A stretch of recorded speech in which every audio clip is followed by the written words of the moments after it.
Hello and welcome back to my channel and welcome back to our Bible Study With Me series going through the book of Esther.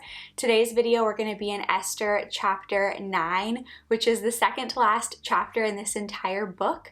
Comment down below a gold star emoji if you've been following along with this series, chapter 1 through 8 all the way up until this point. So the book of Esther is again a historical narrative set in Susa, which is the capital city of the ancient Persian Empire. And it tells the story of a Jewish community living in Susa, and this community did not return to Jerusalem after the Babylonian exile, but it's this community living in Susa, and specifically of this Jewish maiden from within this community who God uses to save her people. And we know at this point that that's referring to Queen Esther, and we've heard about the risks that she's been taking to save her people. And in this chapter, we're going to see everything fall into place. And so as we've been talking about, God's name is not actually mentioned in this book, but although his name isn't in this book, his hand most certainly is. And it's been incredible to see just how he's been working behind the scenes and making his hand seen and known, even though his name hasn't been mentioned. And so the theme statement, once again, from the Bible Project as a refresher, says that God's seeming absence does not mean he has abandoned his people. He uses the faithfulness of even morally compromised people living in a messy world to accomplish his purposes and fulfill his promises. The book of Esther asks us to trust God even when we can't see him working, and to hold to the confident hope that no matter how bad things get, God is actively working to redeem his world. Once again, that's from the Bible Project. It's linked down below along with my study Bible, my regular Bible, the study journal we're going to be using today. Any of those resources are linked down below. And let's get into a little recap on the story. So we have King Ahasuerus who throws this giant 6-month party and asks his wife, Queen Vashti, to parade herself in front of his drunk friends. She says no, she's kicked out of the role of queen, and the king holds this giant beauty contest to select the new queen, who is Queen Esther. And then we've got this guy Haman, who is among the king's officials, and he's promoted to this position that makes everybody essentially bow down and pay homage to him. And that is everyone except for Mordecai, who is Esther's cousin, also of Jewish descent. And Mordecai won't bow down to Haman, so Haman devises this plot to kill the Jews.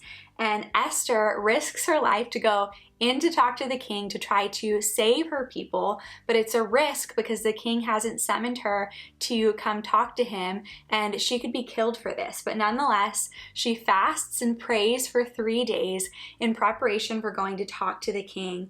And when she does go to talk to him and he grants that she comes in, instead of immediately revealing her ultimate request, which is to save her people, she first requests a banquet with the king and Haman. And so Haman goes home after this first banquet just feeling happy that he's been honored in the sense that he's been invited to this banquet with Queen Esther, but he passes Mordecai and he's just enraged because here is this one man who still will not bow down to him. No matter all the accolades that Haman was getting, he wasn't satisfied if there was still this one person who was unwilling to praise him. And so he has this plan to have Mordecai hanged the very next morning, and actually has these gallows built. But then this night, after that first feast, before the second feast, King Ahasuerus can't sleep. And so he has the book of remembrance read to him, and he recalls how Mordecai essentially saved his life a couple chapters back, which was really at that point 5 years back time-wise. But Mordecai was never honored for this. And so just at that moment, Haman is coming in to talk to the king to present his plan to have Mordecai hanged.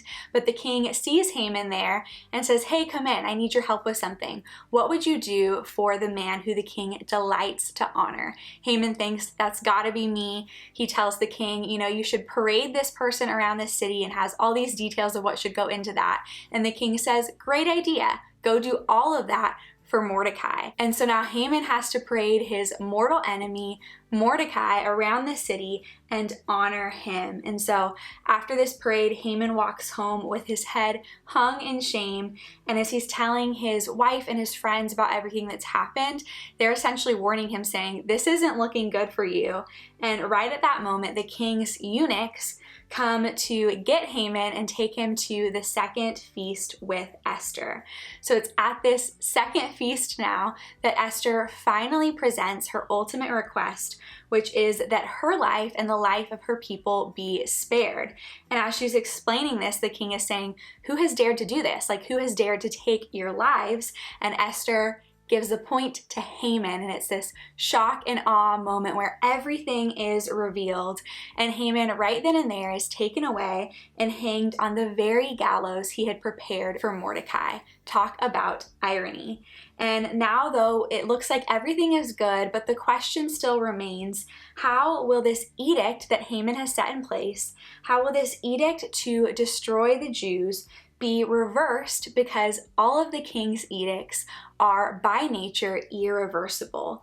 And so last chapter, in chapter 8, we talked about basically how this problem was solved, that Esther is given permission by the king to issue a counter edict that essentially would allow the Jewish people to defend themselves against their enemies. And at this point, there was still, I believe it was 9 months until this day of destruction was going to happen. So that was plenty of time for the Jews to prepare and defend themselves, and also plenty of time for their enemies to know that they were going to be armed, which in and of itself was going to deter the enemies of the Jews attacking them. And so this ultimately created amongst the people, amongst the entire empire, this fear of the Jews. And again, it deterred a lot of those plans to attack them. And so that is where we left off last week in chapter 8. And now in chapter 9, a little preview of what's coming, we have these two main subheadings in this chapter. It is first, the Jews destroy their enemies, and that is verses 1 through 19. And then we also have the Feast of Purim inaugurated, and that covers verses 20 to 32. So this chapter is a little bit longer than the last couple chapters that we've been going through. But as always, we're going to read through the entire thing without stopping, and then we'll walk back through and unpack it. And there's just some really cool kind of full circle moment details in this chapter. And so we are going to get into that. Before we do, if you haven't already, please be sure to give this video a thumbs up if you've been enjoying this series, and then also subscribe to my channel if you haven't already, because that is a huge way that you can help to support me as I continue to make these Bible study series. So we'll go ahead and get into it. If you have a Bible, turn with me to Esther chapter 9. Verse 1. Now in the 12th month, which is the month of Adar, on the 13th day of the same month, when the king's command and edict were about to be carried out, on the very day when the enemies of the Jews hoped to gain mastery over them, the reverse occurred. The Jews gained mastery over those who hated them. The Jews gathered in their cities throughout all the provinces of King Ahasuerus to lay hands on those who sought their harm. And no one could stand against them, for the fear of them had fallen on all peoples. All the officials of the provinces and the satraps and the governors and the royal agents also helped the Jews, for the fear of Mordecai had fallen on them.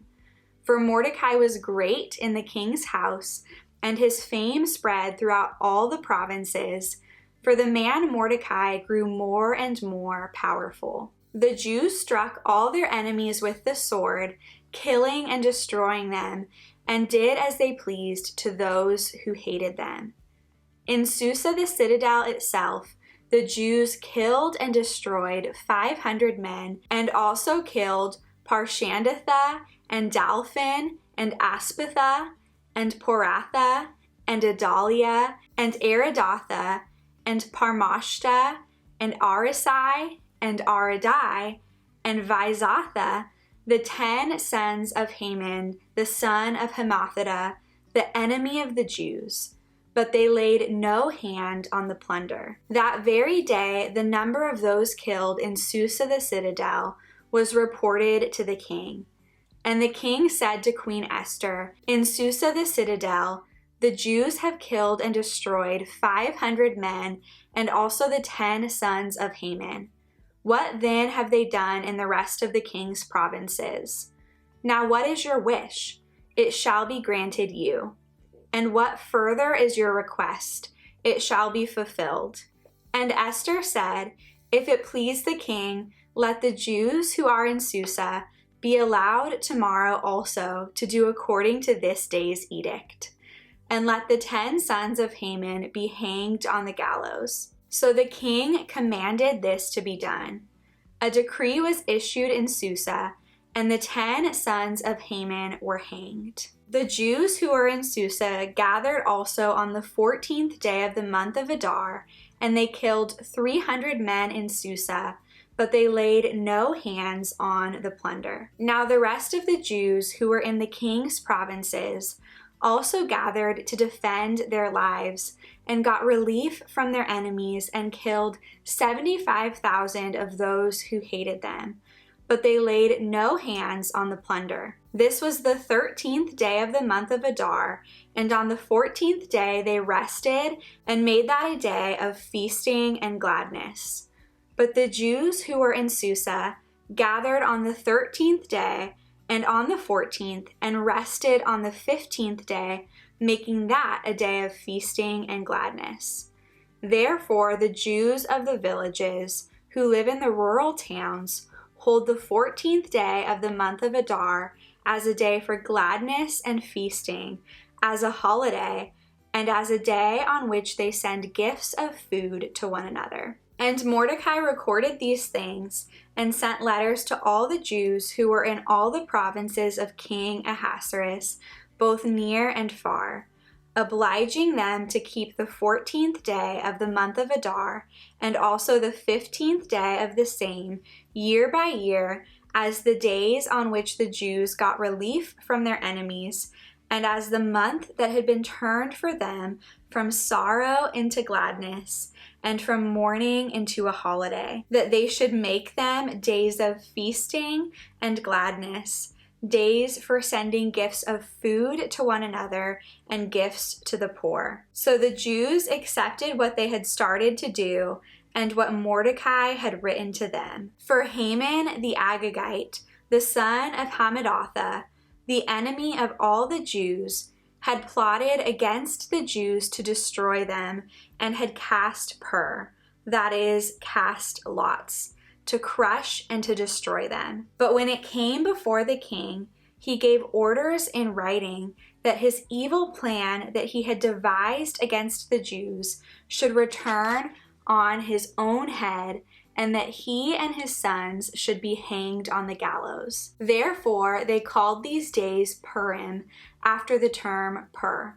Therefore, because of all that was written in this letter, and of what they had faced in this matter, and of what had happened to them, the Jews firmly obligated themselves and their offspring and all who joined them, that without fail they would keep these 2 days according to what was written at the time appointed every year, that these days should be remembered and kept throughout every generation, in every clan, province, and city, and that these days of Purim should never fall into disuse among the Jews, nor should the commemoration of these days cease among their descendants. Then Queen Esther, the daughter of Abihail, and Mordecai the Jew gave full written authority, confirming this second letter about Purim. Letters were sent to all the Jews, to the 127 provinces of the kingdom of Ahasuerus, in words of peace and truth, that these days of Purim should be observed at their appointed seasons, as Mordecai the Jew and Queen Esther obligated them, and as they had obligated themselves and their offspring with regard to their fasts and their lamenting.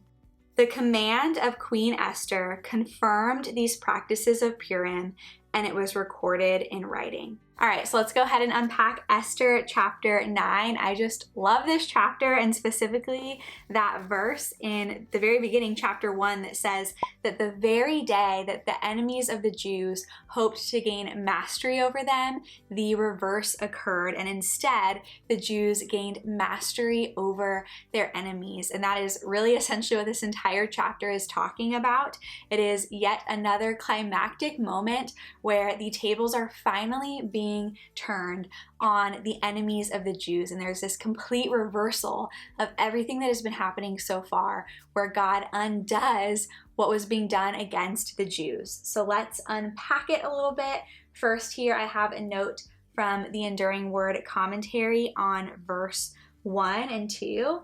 It says that the Jews definitely had their enemies who hoped to destroy them. Like it says right there in verse 1, the enemies of the Jews hoped to gain mastery over them. So they definitely had their enemies, yet they had someone great on their side, and that is King Ahasuerus with all his resources, and knew that he was backing them. And with the king for them, it didn't matter who was against them or who was planning to come and attack them. And yet again, there's this beautiful parallel there for Christians, for believers that we also have our own enemies to deal with. But the King of Kings is on our side, and because of that, we have no reason to fear. It points to Romans 8:31, which says, "What then shall we say to these things? If God is for us, who can be against us?" And I love this perspective that the enemies of the Jews aren't necessarily eliminated. They're still there, and there's still some of them who are maybe planning to attack the Jews. But the Jews have now this permission to defend themselves. They are armed. God has not left them unarmed. And bigger yet than that, the king is on their side. The king of the ancient Persian Empire is on their side. He is backing them, and we have something far greater than the king of the ancient Persian Empire. Once again, we don't have that lowercase king. We have that capital king, that capital King of Kings who is on our side. And we might have these enemies in the world. We have the enemy of our souls, yet with God on our side, who can be against us? If God is for us, who can be against us? And so I love that parallel and just wanted to point that out. Moving on now to verse 2, it's talking about how the Jews gathered throughout their cities, and basically no one could stand against them, for fear of them, fear of the Jews, had fallen on all peoples. And as I was reading this, I was thinking, man, like the enemies of the Jews had just as much time to prepare for this battle as the Jews had themselves. And so why did this fear fall on them, or why was nobody able to stand against the Jews? And I think it just points back to what we were talking about last week at the end of chapter 8, that people saw that God was moving on the behalf of his people. It was evident to them in the way that all of these events were orchestrated. And so because of that, fear of the Jews had fallen on the people, because they saw through everything how their God, the God of Israel, was moving. And so not only did fear fall upon the people, but fear also fell upon all the king's officials and royal agents, because at this point Mordecai had become great in the king's house. And it says in verse 4 that his fame spread throughout all the provinces, and he became more and more powerful. And so fear of Mordecai had fallen also on the king's officials, and because of that, the royal officials and agents of the king also helped the Jews. And so again, they were just very much backed by all these people. And so when this day of destruction came, rather than being defeated, the Jews instead were able to defeat their enemies. And we have listed off here in that first section, going through verse 10, all the different number of people that they were able to kill of their enemies, and also the 10 sons of Haman. And then not only that, it doesn't stop there. It goes on to talk about the number of those who were killed in Susa, which is again the capital city, beyond just the entire empire where all of these different people and Jews are rising up to kill their enemies, it goes specifically into the number killed in that capital city. And it doesn't stop there, again, because the king says to Queen Esther, so this number of the Jews' enemies have been killed, but he gives her yet again another chance to present a request saying that any wish of hers is going to be granted. Like at this point, it seems as if all accounts have been settled, but the king still gives Esther more. And so Esther here asks that the Jews in Susa be allowed to do as the edict permitted tomorrow as well. So not just this one day that had already been determined, but also tomorrow. And also requested that the 10 sons of Haman, who we just talked about being killed, that they would be hanged on the gallows. And so again, this is going back to Haman's original purpose for those gallows. It was this public humiliation that would happen in front of all the peoples, because again, remember, these gallows are very, very tall. And on this, I want to read a note from my study Bible to answer a question that I kind of had about this that you might be asking yourself as well. And that question is, why did Esther request this if there was already a seeming victory among the Jews? And it says, probably because there still were armed men in Susa committed to carrying out the first edict. And this was, again, to destroy the Jews. And then in regards to her request to have the 10 sons of Haman hanged, it says, in keeping with Persian royal practice, the king wipes out the conspirator's family publicly to deter other would-be plotters against himself and the Jews. And so, as in a way cruel as it seems, there was purpose in Esther's request to do this, because it was making a very firm statement to the public of like, hey, if anyone else out there is planning to conspire against the Jews, like, we're making a very clear statement against that. And still, there was kind of this question in me of, again, this all seems cruel and we're talking about just this mass destruction. And then Esther's here asking for basically another day of this to continue. And so I found this note from the Enduring Word commentary that kind of spoke to that a little bit. It says, many have criticized Esther for this request to have this continue a second day, saying that it showed a lack of love toward her enemies. Yet she displays the same principle so often found in Joshua, that she would not settle for less than total victory. And then it also goes into some of the history we talked about in Esther chapter 3 in regards to the ancestry of Haman. So if you remember back in Samuel, it's 1 Samuel 15 is the passage we referenced.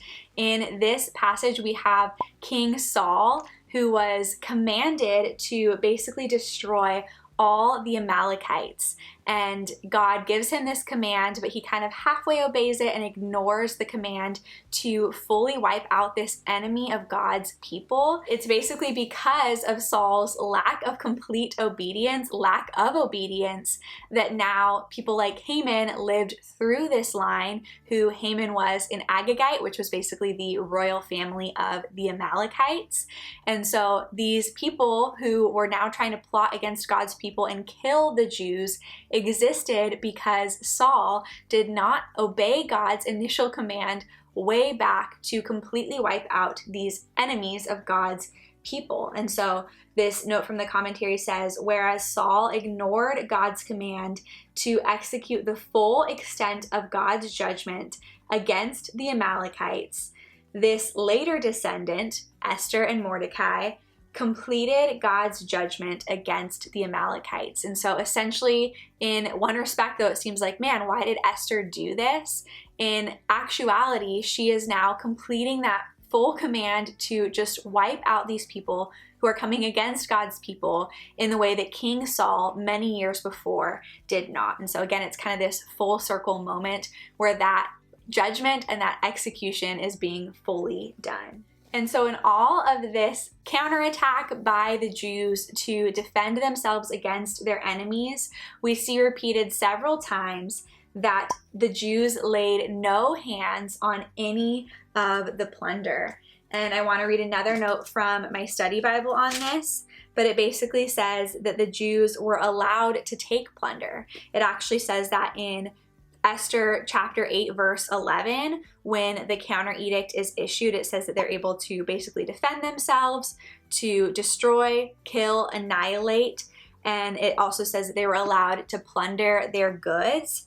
And so the Jews were allowed to take the plunder, but they only did what was necessary to defend themselves. So they weren't seeking after this greed to go after this stuff.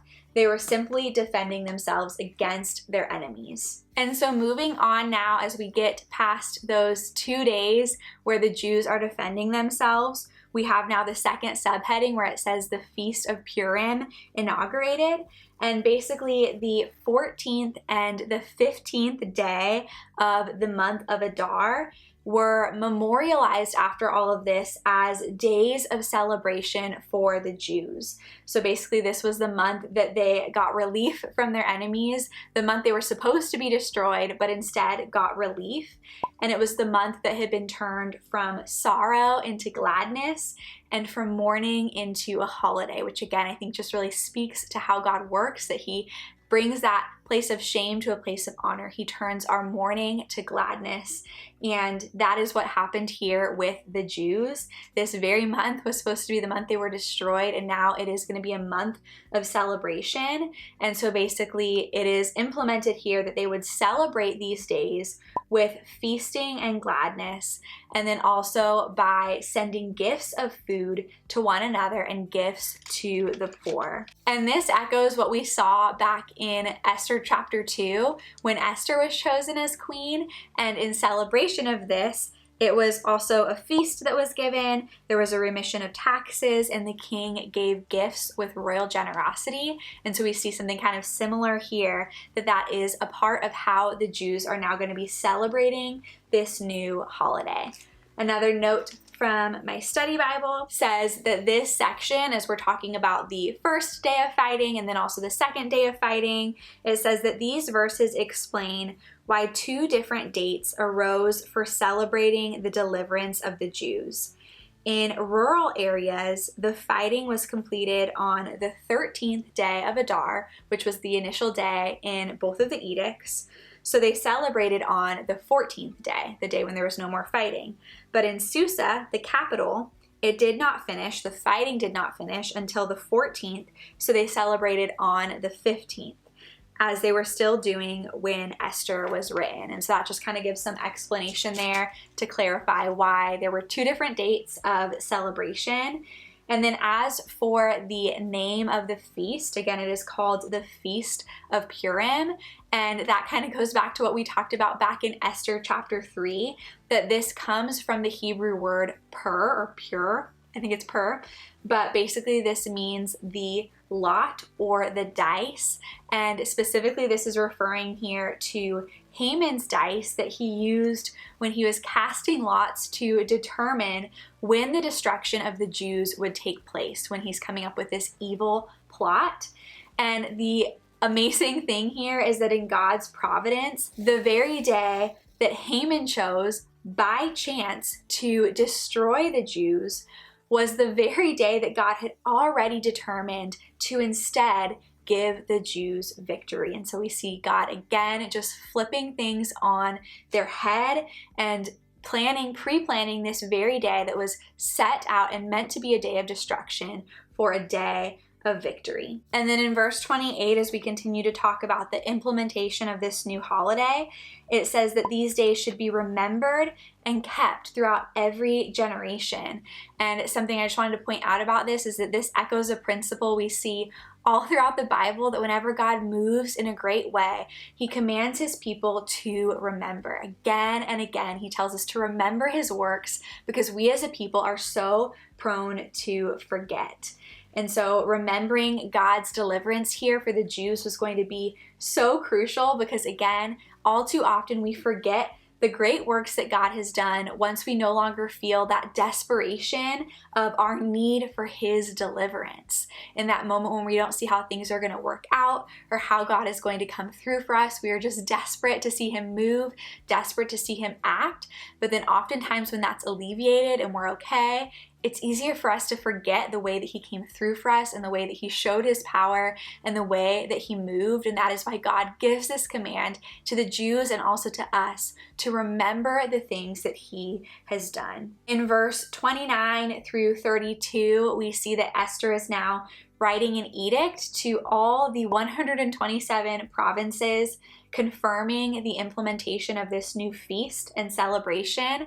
And I think this is just another cool full circle moment that mirrors the initial edict that was sent out for the Jews' destruction, and how it was talking about how letters were sent out to all the 127 provinces, but now a letter's being sent out about this holiday to celebrate their victory and their deliverance from their enemies. So that is all for Esther chapter 9. So much good stuff in this chapter. We actually are going to be doing a further study section for this one, and so I'm going to go ahead and pull out my Scribe Bible journal. Again, this is linked down below, and we will dig in. Okay, so I went ahead and wrote out Esther 9 verse 1. It says, "In the 12th month, which is the month of Adar, on the 13th day of the same, when the king's command and edict were about to be carried out, on the very day when the enemies of the Jews hoped to gain mastery over them, the reverse occurred. The Jews gained mastery over those who hated them." And I'm just going to put brackets here around the very day because it really emphasizes the fact that this is not by chance. Again, all throughout this book, we've been talking about how things coincidentally seem to happen, but it's also made very clear that it's not coincidental, that God's hand is in it. And so I love this phrase here, that the very day, we see God's hand in that. Okay, so I just wrote that out there, that the very day makes it very clear that it's not a coincidence. So the very day when the enemies of the Jews hoped to gain mastery over them, the reverse occurred. And I just want to look up the definition of this word reverse, because again, I think that sometimes looking up the definition, even of simple words, can really just help expound on the meaning of what it's saying. And so I looked it up, and there's several definitions here. The one I think that stands out most is where it says here to make something the opposite of what it was. So this isn't just neutral in the sense that God saves the Jews, but instead they are able to gain mastery over the very people who are trying to gain mastery over them. Okay, so I put, this isn't just returned to neutral in that the Jews are saved, but it goes a step further in that they gain mastery over those who are trying to gain mastery over them. And so I'm just also going to look up the definition of that word, mastery. Okay, so I looked it up, and it looks like the one that makes the most sense in this context is this one here that says control or superiority over someone or something. So I'm going to copy that down. Okay, so I put control or superiority over someone or something, whereas before the Jews were in the position of being controlled, they are now in the position of having control. And whereas before they were looked at as less than, they are now looked at as esteemed and feared because of the power that backs them. Okay, so I put, whereas before the Jews were controlled, they are now in control. Whereas before they were seen as less than, they are now esteemed. God takes them to honor from shame. And I'm just going to draw a little line here and then use the rest of this application section to apply this. And I actually want to write this note that I wrote here in my journaling Bible from a previous time I read through this. And I simply put, God can flip things upside down. He can make the very day that was supposed to be a day of defeat and destruction into a day of victory. And we see that so clearly in this verse. I'm just going to copy that down. Okay, so I copied that down and also added some to it, and you can see by the fact that it's very chicken scratchy that I got excited. But I put, God can flip things upside down. He can make the very day that was supposed to be a day of defeat and destruction into a day of victory. Defeat and destruction and desolation are never the end of the story with God. He redeems all things. All right, there we have it for Esther chapter 9. Don't forget to comment down below letting me know something that you learned from this chapter or something that stood out to you. And then also give this video a thumbs up if you've been enjoying this series, and share it with a friend who you think would maybe want to go through it as well. Thank you so much for watching and for studying along with me, and I will see you back here next week for our final chapter, Esther chapter 10. Bye.